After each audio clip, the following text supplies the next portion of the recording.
Alhamdulillahil jabbaril qahhar. Wassalatu wassalamu ala nabiyyihil mukhtar wa ala alihi al-athhar wa ashabihi al-abrar wa man tabi'ahum bi ihsanin ila yaumil mahsyar. Allahumma iftah lana qulubana wa alhimna rushdana wahdina siratakal mustaqim. Inna nas'aluka ilman nafi'an wa imanan thabitan wa yakinan rasikhan wa qalban khashi'an wa lisanan dhakiran wa rizqan halalan tayyiban wa amalan salihan mutaqabbala. Ikhwas sekalian, a'azzakumullah, kita memperbaharui syukur kita kepada Allah Subhanahu wa taala. Pada malam ini kembali Allah Subhanahu wa taala mengumpulkan kita di tempat yang mulia ini, di salah satu dari rumah-rumah Allah Subhanahu wa taala, untuk mempelajari kehidupan manusia termulia, makhluk termulia yang pernah Allah Subhanahu wa taala ciptakan, yaitu khairu khalqillah Muhammad ibn Abdillah alaihi salatu wassalam.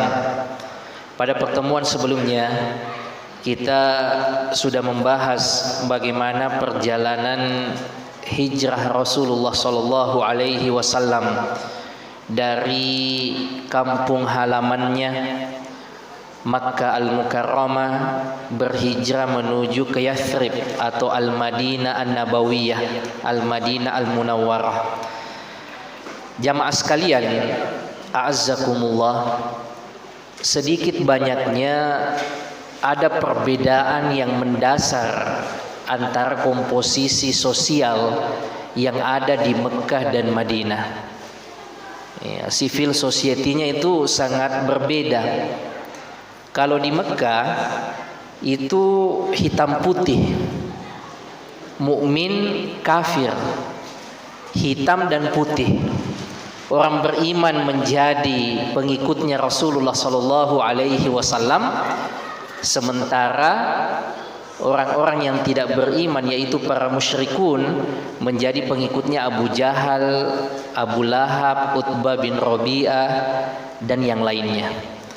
Jadi tidak ada yang abu-abu di kota Mekah, terbelah dua saja, iya, antara mukmin dan kafir, antara hitam dan putih. Beda dengan yang ada di kota Madinah. Di kota Madinah ini relatif lebih heterogen. Bukan cuma hitam putih, sudah ada warna abu-abu, sudah ada juga yang hitam gelap sekali. Yang pertama, jamaah sekalian, orang-orang di Madinah itu adalah orang-orang yang beriman. Inilah pengikut-pengikut Rasulullah sallallahu alaihi wasallam, sahabat-sahabat Rasulullah sallallahu alaihi wasallam dari Aus dan Khazraj. Ya, ini orang Arab asli, pribumi kota Madinah. Ini juga dulu ndak akur sebelum mereka masuk Islam, sama seperti di Mekah. Biasanya gesekan sedikit langsung perang antara Aus dan Khazraj ini. Dan tentu saja orang-orang muhajirin yang berhijrah meninggalkan kota Mekah dan mendiami bermukim di kota Madinah ini juga menjadi orang-orang yang beriman. Ya, ini komposisi yang pertama. Ya, civil society-nya yang pertama itu dari kalangan kaum mukminin, baik muhajirin dan ansor. Kemudian jamaah sekalian, ya, ada kelompok yang kedua, yaitu orang-orang al-musyrikun, orang-orang Arab Madinah yang memilih untuk tidak masuk Islam. Ia masih tetap memegang ajaran nenek moyangnya seperti orang-orang musyrik yang ada di Mekah. Ini ada juga tipe yang seperti ini. Ada yang masuk Islam, tetapi ada yang bertahan dengan ajaran nenek moyang mereka. Saat itu ikhwas sekalian, sebagian dari orang musyrikun ini bermetamorfosis karena tidak enak jadi orang musyrik, karena yang dominan sekarang orang-orang beriman. Ya, dua pemimpin Aus dan Khazraj itu Sa'ad bin Ubadah dan Sa'ad bin Mu'ad sudah masuk Islam, sehingga orang-orang Arab Madinah ini dominannya sudah masuk Islam. Sebagian dari orang-orang musyrik ini tidak nyaman lagi menjadi orang musyrik, makanya mau jadi orang beriman juga tidak baik menurutnya. Tidak beriman juga menjadi minoritas, maka mereka menjadi orang munafik. Ya, mereka menampilkan baju Islam, tetapi di dalam hatinya penuh dengan kebencian terhadap orang-orang Muslim. Pemimpinnya ini namanya Abdullah bin Ubay bin Salul. Ya. Dan ini yang lebih berbahaya jamaah sekalian. Ya, kalau orang musyrik seperti waktu di fase Mekah, Abu Jahal jelas. Ya, dia kalau menikam dari depan, ya karena memang jelas kekufurannya. Tetapi yang menjadi masalah kalau ada orang lain di antara kita. Kita merasa mereka sebagai saudara, sementara mereka menganggap kita sebagai musuh, sebagai lawan. Dan inilah yang paling berat siksanya di neraka, kata Allah Subhanahu wa taala. Ya, innal munafiqina fid darkil asfali minan nar. Sesungguhnya orang-orang munafik itu berada pada neraka yang paling bawah. Pada keraknya neraka, pokoknya yang paling gosong nanti itu orang-orang munafik. Ya, karena yang mereka tampilkan adalah keislaman, baju Islam, sholat ikut juga sholat. Ya, meskipun ya kalau sholat yang tidak terlihat, terutama sholat isya dan subuh itu biasanya mereka terlambat atau tidak hadir. Ya karena kan gelap. Dan kebiasaannya Rasulullah Shallallahu Alaihi Wasallam setelah salam itu langsung menginspeksi, melihat sahabatnya satu persatu. Siapa yang tidak hadir sholat dan seterusnya. Mungkin ada yang sakit dan seterusnya. Nah ini orang munafik jamaah sekalian, ini masalahnya di kota Madinah. Jadi variasi masalah itu sudah lebih kompleks, bukan hitam putih lagi, tapi ada orang-orang lain di sekitar kaum muslimin. Abdullah bin Ubay bin Salul ini jamaah sekalian itu menjadi orang munafik dan tidak masuk Islam secara utuh gara-gara sakit hati. Dahulu waktu Aus dan Khazraj ini selalu berperang, Abdullah bin Ubay bin Salul berusaha untuk mendamaikan, sehingga Abdullah bin Ubay bin Salul ini diproyeksikan nanti menjadi pemimpin kota Madinah, karena berhasil meminimalisir gesekan yang terjadi di antara masyarakat kota Madinah. Tapi ternyata Allah berkehendak lain. Aus dan Khazraj masuk Islam dan menunjuk Rasulullah Sallallahu Alaihi Wasallam secara otomatis menjadi pemimpin mereka. Maka sakit hatilah Abdullah bin Ubay bin Salul. Ya ini bahayanya penyakit baperan. Iya, masalah mengelola hati, memanage hati ini memang berat jamaah sekalian. Inilah akar kemunafikan Abdullah bin Ubay bin Salul, karena sakit hati, karena hasad, dengki. Ya, dia yang diproyeksikan selama ini ia berhasil mengharmonikan masyarakat Madinah. Ternyata orang-orang Madinah justru memilih siapa? Memilih Rasulullah Sallallahu Alaihi Wasallam sebagai pemimpinnya. Maka kita akan melihat nanti bagaimana muamarah, konspirasi yang dilakukan oleh orang-orang munafik ini. Orang-orang munafik ini senantiasa komunikasi sama orang-orang Yahudi dan komunikasi dengan orang-orang musyrikin yang ada di Mekah. Bagaimana mereka mencelakai Rasulullah Sallallahu Alaihi Wasallam. Mereka ikut perang jamaah sekalian, tapi kalau kaum muslimin menang, mereka justru bersedih. Ya, saking beratnya penyakit nifak ini. Ya, karena dasarnya adalah dasar hasad, masalah hati. Dan ini yang senantiasa perlu ditekankan jamaah sekalian untuk menjaga masalah hati kita. Dan penyakit hati ini bisa menghinggapi siapa saja. Orang awam, ustadz, ulama pun bisa kena. Iya, karena sangat samar-samar sekali. Ya, orang hasad itu biasanya akan hasad kepada sesamanya. Ya, seorang ustadz itu kalau hasad ya pasti kalau hasadnya ke sesama ustadz. Ya, seorang ulama kalau hasad ya ke sesama ulama. Ya, seorang pebisnis kalau hasad ke sesama pebisnis. Ya, tidak mungkin misalnya seorang ustadz hasad sama tukang ojek atau sebaliknya. Dan ini sepanjang sejarah kita melihat bagaimana misalnya Imam Al-Bukhari ya difitnah membawa ajaran sesat, difitnah juga oleh sesama ulama ahli hadis juga, sama-sama gurunya Imam Muslim. Ya, makanya Imam Muslim tidak meriwayatkan dari keduanya. Ya, karena ini perseteruan di antara sesama guru, penyakit hati jamaah sekalian. Makanya Rasulullah SAW mengingatkan iyyakum wal hasad. Hati-hati dengan penyakit hasad. Fa innahu ya'kulul hasanat kama ya'kulun naru al-hatab al-yabis. Karena ia akan menghabiskan kebaikan kalian, menghabiskan pahala kalian sebagaimana api itu menghabiskan kayu bakar yang kering. Karena sangat samar jamaah sekalian. Ini kalau kita tidak mampu mengelola masalah hati ini berat. Ya, makanya Imam Ibnu Qayyim Al-Jauziyah mengatakan amalan hati itu lebih utama di sisi Allah daripada amalan lahir. Tetapi kita tidak seperti juga gulatut tasawuf. Ya, orang-orang sufi yang ekstrim yang mengatakan hati saja, masalah sholat, masalah yang lahir ini tidak perlu diperhatikan. Dalam Islam bagaimana dua hal ini jalan. Kita memperhatikan masalah hati kita, juga memperhatikan apa yang kita tampilkan. Tetapi yang paling krusial yang senantiasa perlu kita periksa jamaah sekalian adalah hati kita.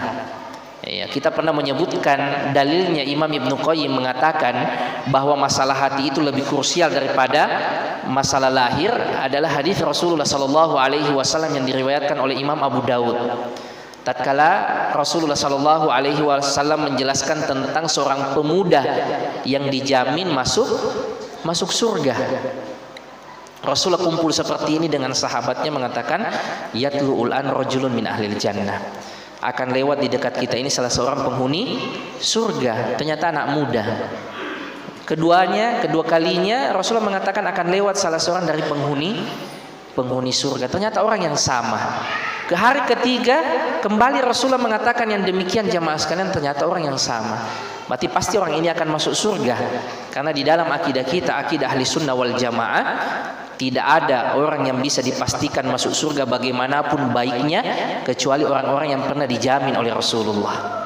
Sebagaimana juga tidak ada orang yang bisa kita pastikan sebagai penghuni neraka kecuali orang-orang yang pernah di-list namanya oleh Rasulullah sallallahu alaihi wasallam. Nah, orang ini jamaah sekalian sudah digaransi oleh Rasulullah sallallahu alaihi wasallam. Tidak tanggung-tanggung 3 kali dalam 3 kesempatan Rasulullah menyebutkan bahwa orang ini akan menjadi penghuni surga.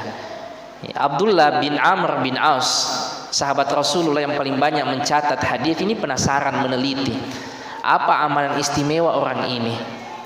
Ya, maka pura-puralah ia nginap di rumahnya. Setelah diteliti 3 hari 3 malam kok biasa-biasa saja. Sholatnya biasa saja. Ya, ibadah-ibadahnya biasa saja, tidak ada yang terlalu istimewa. Maka Abdullah bin Amr bin As bertanya, ya, Rasulullah itu menggaransi untukmu surga. Tidak tanggung-tanggung 3 kali. Sebenarnya apa amalan rahasiamu? Kata sahabat yang masih muda ini dari kalangan Ansor, kamatar, sebagaimana yang kau lihat, itulah amalan saya. Engkau kan sudah di sini 3 hari 3 malam. Tetapi ada kebiasaan yang senantiasa saya jaga. Saya sebelum memejamkan mata saya sudah bersihkan hati saya dari sangkut paut kepada sesama manusia. Bencinya ke sesama manusia, hasadnya ke sesama manusia, amarahnya kepada sesama manusia, dia sudah bersihkan itu semua. Makanya tidurnya nyenyak, bisa bangun cepat sholat malam. Ya, tidak ada yang mengganjal di hati. Ini kan yang berat. Kalau ada yang mengganjal di hati susah tidur. Ya, kata sahabat ini itu saja amalan sederhananya. Makanya kata tabi'in, ma fuddila Abu Bakrin bi kathrati salatihim wala bi kathrati siyamihim. Abu Bakar itu menjadi umat Rasulullah yang terbaik bukan karena banyaknya sholatnya dibanding yang lainnya, bukan juga karena lebih banyak puasanya dibanding yang lain. Akan tetapi kata para tabi'in, ma waqara fi qulubihim, akan tetapi apa yang tersimpan di dalam hatinya. Dan inilah orang-orang munafik gagal di sini jamaah sekalian. Mereka hanya menampilkan keislaman dari sisi fisiknya, lahirnya, sementara hatinya berkebalikan dari itu semua jamaah sekalian. Kemudian ya, orang yang keempat atau komponen sosial yang keempat yang ada di Madinah yaitu orang-orang Yahudi. Yang pertama tadi orang mukmin, orang musyrikin, orang munafik, dan yang keempat adalah orang-orang Yahudi. Orang Yahudi ini jamaah sekalian, kenapa bisa ada di Madinah? Aslinya itu sebenarnya mereka berada di Syam dan di Yaman. Akan tetapi karena mereka dijajah, dikuasai oleh orang-orang Kristen, orang-orang Nasrani, yaitu orang-orang Romawi, maka mereka meninggalkan kampung halamannya, hidup terlunta-lunta.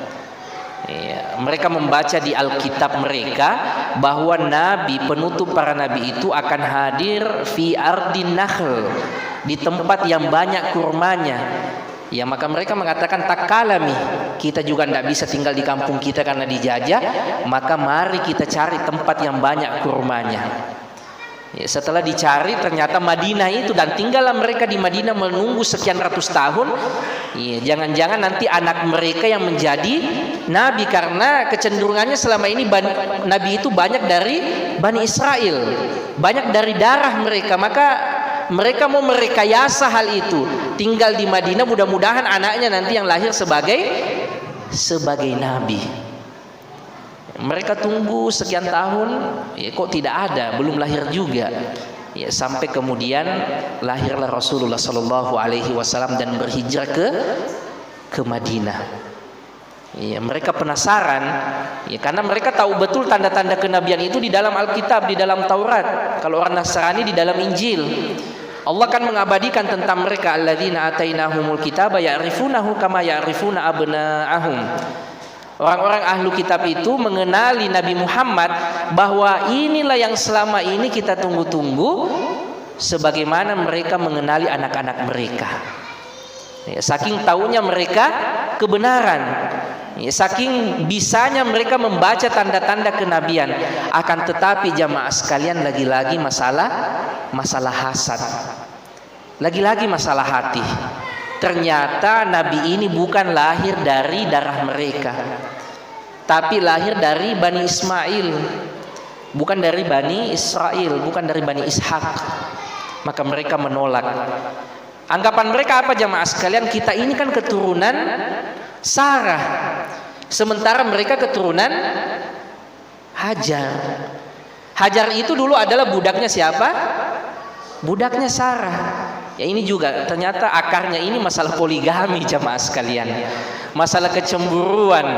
Ya, ini memang yang mau poligami harus mikir baik-baik. Jadi ceritanya itu Sarah juga dulu yang suruh Nabi Ibrahim menikah lagi, tapi namanya perempuan ternyata cemburu juga. Ya, jadi Sarah ini punya budak yang cantik namanya Hajar. Ya, karena Sarah tak kunjung hamil, maka dia bujuklah suaminya bagaimana kalau ia menikah dengan Hajar. Ya, Nabi Ibrahim setuju. Iya, tapi ternyata justru kemudian cemburu. Iya. Sarah kemudian cemburu, maka diasingkanlah Hajar bersama dengan anaknya Ismail di Mekah. Ya, Ismail kemudian menikah dengan orang Arab. Jadi Nabi Ismail itu bukan orang Arab asli juga. Makanya orang Arab itu ada dua, ada namanya orang Arab Qahtani, ya. Ini Arab asli yang dari Yaman. Ya, ini negerinya dulu Ratu Saba. Pada saat dulu bendungan di Ma'rib itu di Yaman itu jebol, maka orang-orang Arab berhijrah, berangkatlah mereka ke Hijaz, sebagian ke Madinah, sebagian ke Mekah. Intinya mereka bertebaran. Ini orang Arab yang asli Qahtaniyah. Ada namanya Arab Adnaniyah. Inilah keturunan Nabi Ismail, Musta'arabah. Ya, karena menikah dengan orang Arab, akhirnya anak-anaknya menjadi orang-orang Arab. Jadi orang Yahudi ini cemburu.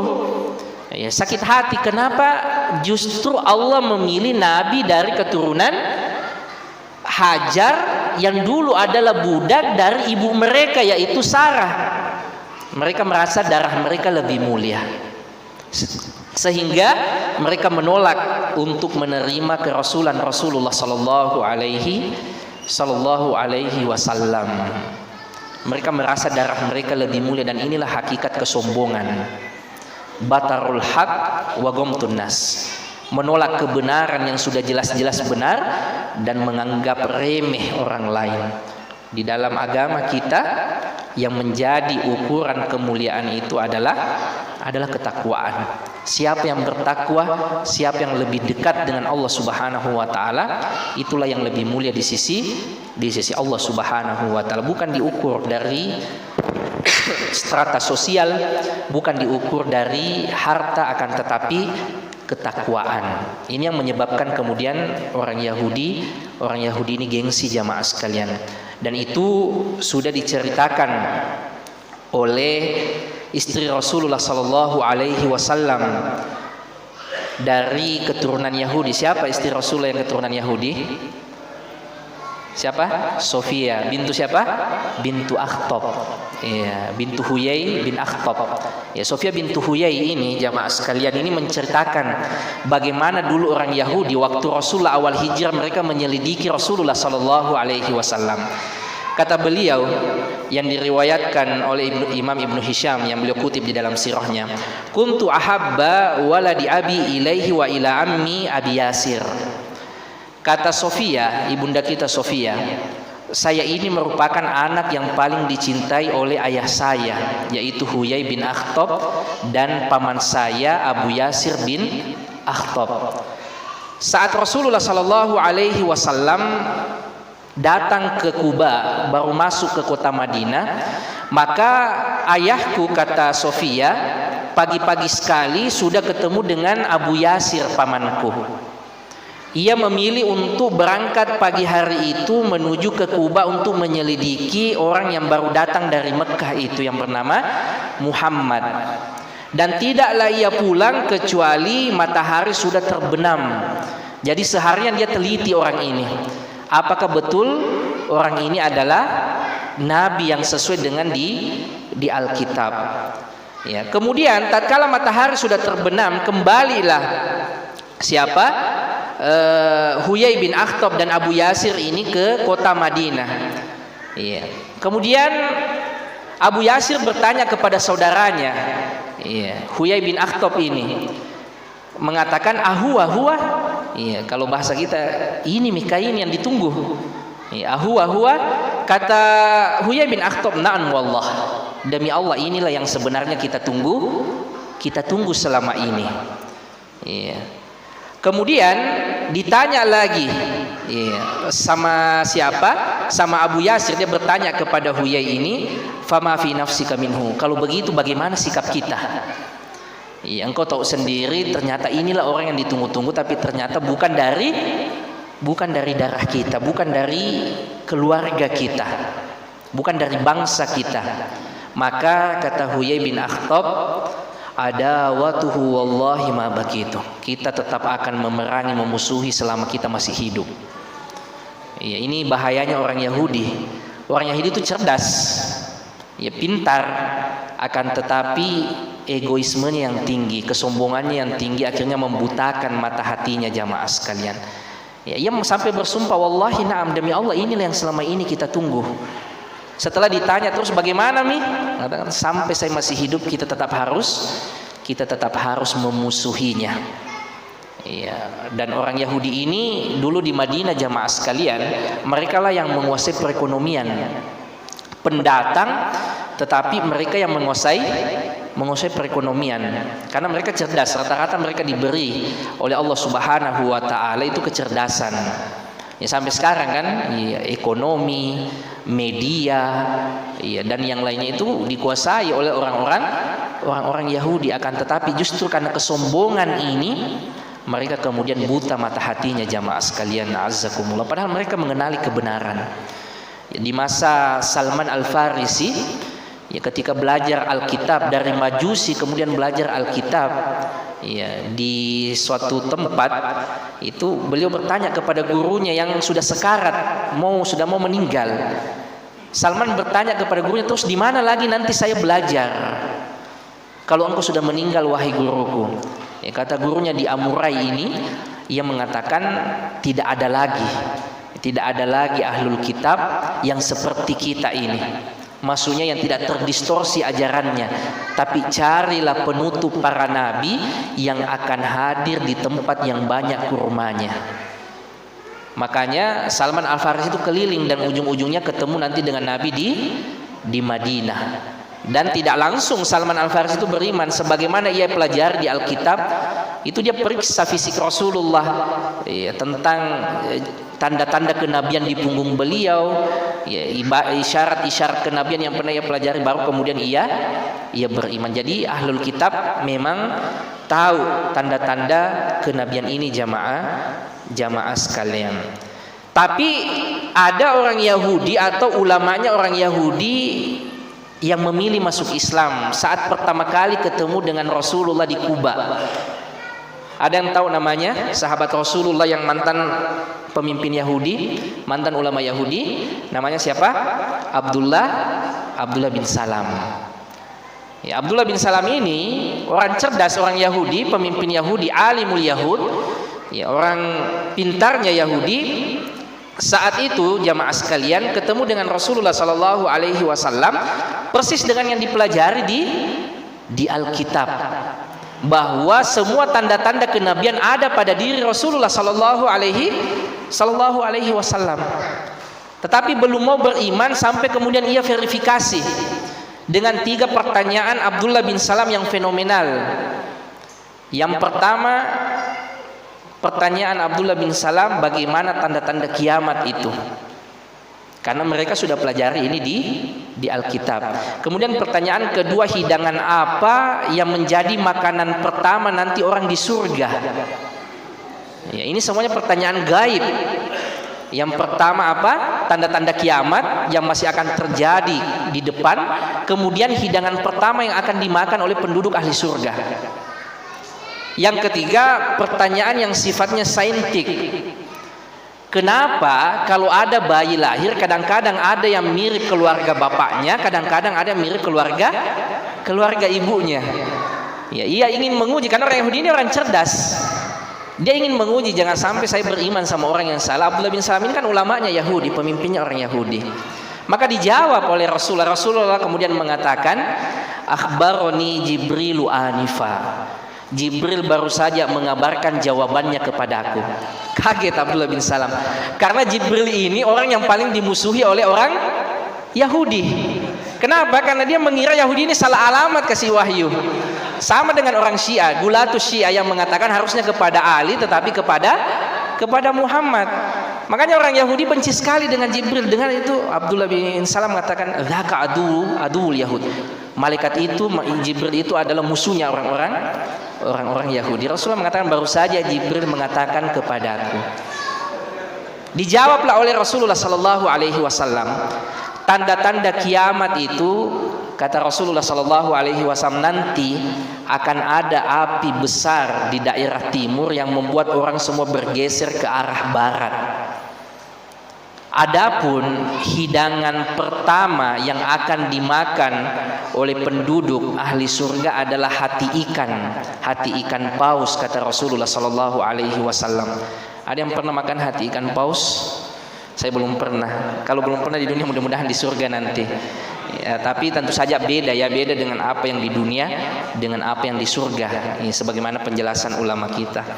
Kemudian pertanyaan Abdullah yang ketiga, kenapa itu bayi yang lahir kadang ada yang mirip ibunya, keluarga ibunya, kadang ada yang mirip dengan keluarga ayahnya. Maka Rasulullah Sallallahu Alaihi Wasallam menjawab sebagaimana berita dari Jibril, bahwa keluarga atau bayi yang mirip dengan keluarga ayahnya kalau ayahnya itu yang duluan orgasme, dan akan mirip dengan keluarga ibunya, kata Rasulullah, kalau ibunya yang orgasme dahulu. Yaitu jawaban Rasulullah Sallallahu Alaihi Wasallam.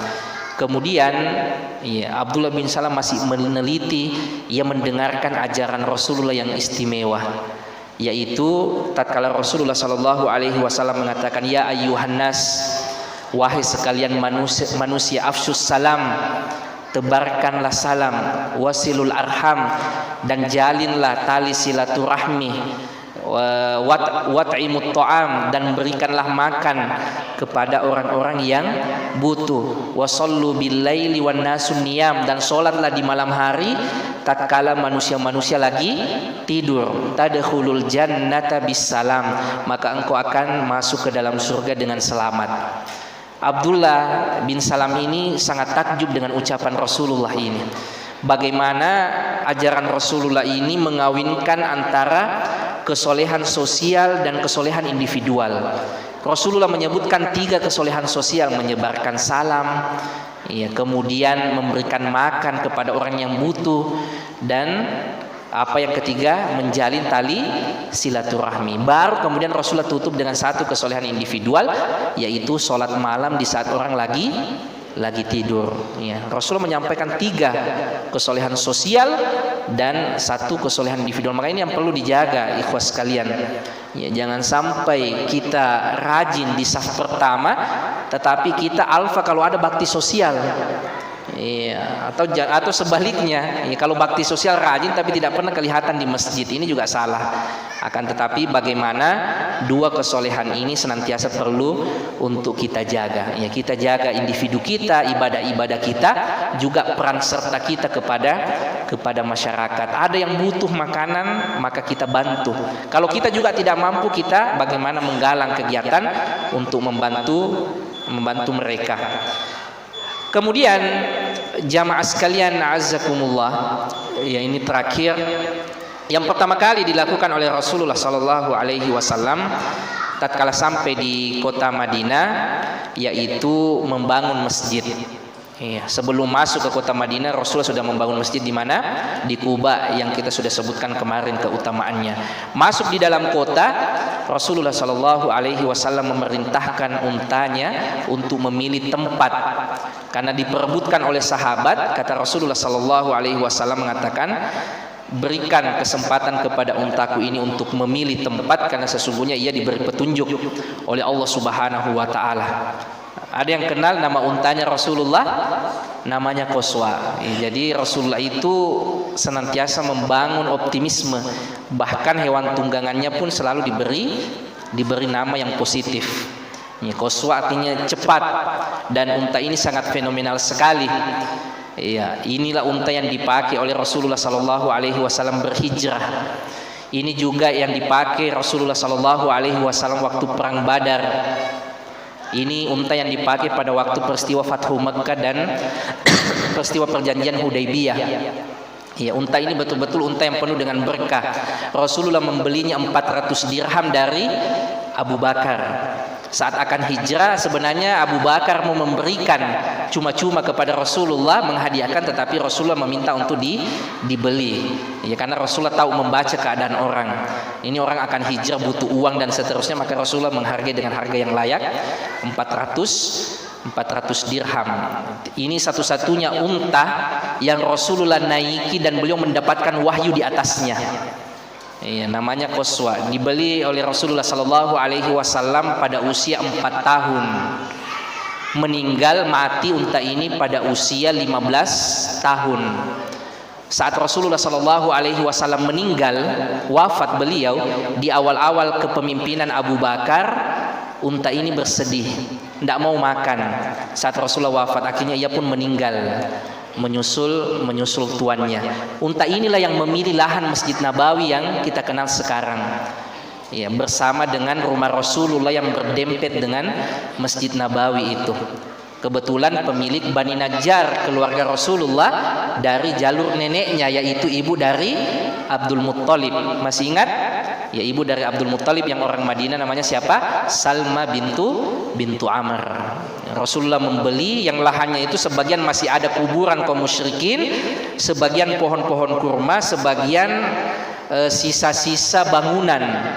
Maka yang kuburan ini dibersihkan, Rasulullah minta bersihkan, yang pohon kurma minta ditebang, dan sisa-sisa bangunan ini kemudian dibersihkan dan dibangunlah Masjid Nabawi di atasnya. Lalu kemudian setelah selesai pembangunan Masjid Nabawi, Rasulullah Shallallahu Alaihi Wasallam membangun rumah di sampingnya. Dan ini menunjukkan betapa vitalnya masjid, jamaah sekalian, dan pentingnya kita dekat-dekat dengan masjid. Makanya ulama kita membuat satu kata yang indah, yaitu al-jar qabla dar. Tetangga dulu baru pilih rumah di sampingnya. Cari tetangga yang baik, jangan seperti kebanyakan orang sekarang. Yang penting rumahnya bagus, harganya bagus, masalah bertetangga dengan siapa urusan belakangan. Justru dalam Islam yang ditekankan, cari dulu tetangga yang baik, baru pilih rumah di dekat tetangga yang baik. Al-jar qabla dar. Tetangga dulu baru pilih rumah. Begitulah Rasulullah bangun dulu tetangganya, yaitu Masjid Nabawi, baru bangun rumah di sampingnya. Saya kira ini jamaah sekalian, mudah-mudahan ada manfaatnya, terutama untuk pribadi kami sendiri. Insyaallah kita lanjutkan pekan depan. Mudah-mudahan Allah Subhanahu wa taala memberikan kesehatan kepada kita dan umur panjang serta keberkahan. Wassallallahu ala nabiyina Muhammad wa ala alihi wa sahbihi wasallam, wa akhiru da'wana alhamdulillahi rabbil alamin. Wassalamu alaikum warahmatullahi wabarakatuh.